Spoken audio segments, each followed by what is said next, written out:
بسم اللہ الرحمن الرحیم۔ السلام علیکم ورحمۃ اللہ وبرکاتہ۔ ناظرین اکرام، حافظ دواخانہ چینل کے ساتھ مرزا غلام مرتضیٰ آپ کی خدمت میں حاضر ہے۔ اس چینل کا مقصد یہ ہے کہ مختلف بیماریوں سے آگاہی اور ان کے مستقل علاج کے لیے آپ کی مفت معاونت کی جائے۔ ناظرین، آج ہم آپ کے ساتھ شیئر کریں گے گھٹنوں کے درد کا علاج۔ بیماری کوئی بھی ہو، اس کی تکلیف وہی جانتا ہے جو اس سے گزرتا ہے۔ کچھ بیماریاں ایسی ہوتی ہیں جو وقت کے ساتھ جنم لیتی ہیں۔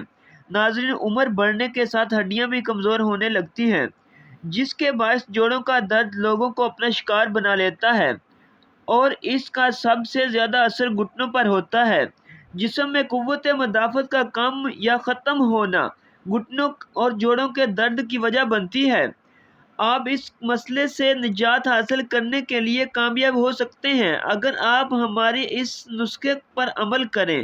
تو ناظرین، اس کے لیے آپ کو چاہیے دودھ 1 گلاس، ہالوں آدھا چمچ، سابودانہ 1 چمچ، چینی 1 چمچ۔ دودھ میں ہالوں، سابودانہ اور چینی ڈال کر پکائیں اور صبح اس کا ناشتہ کر لیں۔